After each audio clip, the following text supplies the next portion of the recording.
Evo najprije ova hapšenja na Kosmetu, jesu li vas iznenadila? Uhapšena su dvojica direktora osnovnih škola, a osumnjičeni su za špijunažu.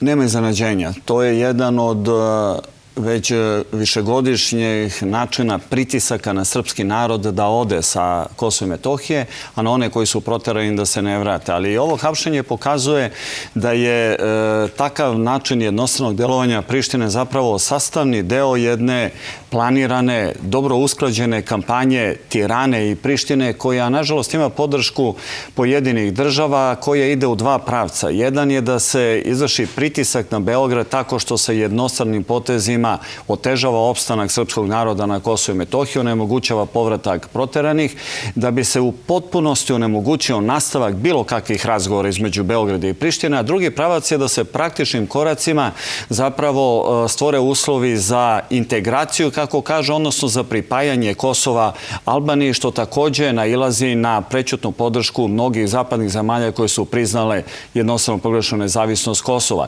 Imajući u vidu šta je do sad rađeno sa lažnim optužnicama, sa lažnim svedocima, sa nekim drastičnim slučajevima karikiranja pravde, onda i kada imamo u vidu i rezoluciju koja je usvojena u parlamentu u Prištini o navodnom genocidu nad Albancima, treba očekivati da će ovakvi slučajevi nezakonitog, potpuno izmišljenog hapšenja, mislim hapšenja koje je zasnovano na izmišljenim optužnicama, da će se nastaviti. Samo da vas podsjetim na jedan, recimo, slučaj koji je interesantan, koji pokazuje da je pozadina ovih hapšenja i lažnih optužnica, pored toga što je zastrašivanje u pitanju, zapravo pokušaj otimanja srpske imovine. Slučaj jednog srpskog mladića iz Kosovskog Pomoravlja, koji je prvostepeno bio osuđen za navodni ratni zločin, mada je tada, kada mu se to spočitavalo, imao 16 godina, nije bio pripadnik ni vojske ni policije.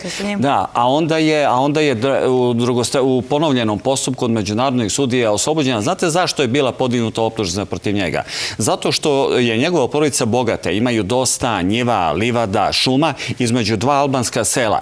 I pošto se prijavio da bude pripadnik kosovske policijske službe, ne bi li na taj način zaštitio imovinu od Albanaca koji hoće da otmu, oni su ga jednostavno stavili na optužnicu za ratne zločine. To je drastičan slučaj, ali pokazuje način delovanja i zloupotrebe tih optužnica. A kako vam izgleda i šta vam govori ovaj slučaj Zaev i ruski komičari? Oni u tom razgovoru pominjaju Kosovo, navodnu nameru Beograda i Prištine da razmene teritorije. Sada kaže da je te njegove informacije i to što je govorio nije bilo zasnovano na činjenicama, da je to bilo na osnovu nekih medijskih napisa, da on zapravo ni ne zna šta je predmet razgovora Beograda i Prištine.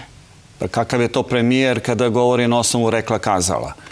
To je neozbiljno što on govori. Pokušaj da se opravda. To pokazuje koliko je jaka ta kampanja u nekim susednim državama protiv postizanja bilo kakvog kompromisnog rešenja. Dakle, njegovo delovanje je usmereno da u potpunosti naškodi interesima države Srbije. On to govori navodno u tom trenutku osobi za koju misli da je generalni sekretar NATO-a. Upozorava ga da je to velika opasnost. On tada, čini mi se, govori sa navodno Porošenkom i govori kako je preduzimao aktivnosti prema generalnom sekretaru NATO, kako sve upozorava da ako bi se postiglo neko kompromisno rešenje u vidu razgraničenja, da bi to bio ne znam kako težak udarac, da bi destabilizovao region. A istovremeno imate pojačavanje obaveštenog delovanja kada je u pitanju kosmetski problem, ali na štetu Srbije i u Makedoniji u nekim susednim zemljama. On bi trebao da nam objasni.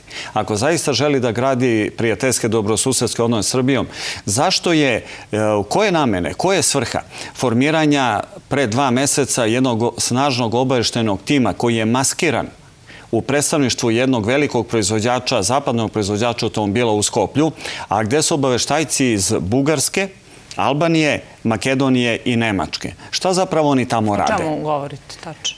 Pa govorimo o tome da Makedonija postaje centar za snažno obavešteno delovanje protiv interesa države Srbije i Zaev nije iskren jednostavno kada on nešto upozorava regiona moguću destabilizaciju. Svako postizanje kompromisnog rešenja je temeljni stup stabilizacije ovog regiona, a nepostizanje kompromisnog rešenja između Beograda i Prištine je priprema za nove sukobe u regionu i za stvaranje velike Albanije. I to bi Zaev morao veoma dobro da zna ako vodi računa i o interesima sopstvene države koju predstavlja. Da, i hoću još na kraju samo da vas pitam šta mislite da će doneti Macron u Beograd, dolazi u ponedeljak, nakon što je propao sastanak u Parizu, u Berlinu završen bez rezultata, šta mislite da će biti poruka francuskog predsjednika? Prvo, mislim da će doći do snažnog jačanja i intenziviranja političkih odnosa na bilateralnom nivou između Srbije i Francuske, da će se pripremiti teren za mnogo bržu, intenzivniju ekonomsku saradnju, što nam je prioritet. A što se tiče kosovskog problema, mislim da Macron zajedno sa kancelarkom Merkel nije uspeo da pokrene taj proces, da jednostavno nisu uspjeli ili nisu dovoljno hteli da nateraju Prištinu da ukine te takse koje je uvela, jer prosto je nerazumljivo da niko od Evropljana ne želi da iskoristi moguće sankcije prema Prištini, da ih nateraju na jedno politički racionalno ponašanje. Sve se svodi ono na moljakanje, opet na ovakve situacije rekla, kazala, kao što govori Zaev, i sve se vrtimo u jednom začaranom krugu. Mislim da je došlo vreme, pošto je evidentno da Priština i Tirana povlače praktične korake ka ujedinjenju Kosova i Albanije i da to nailazi na prećutnu podršku mnogih zapadnih zemalja,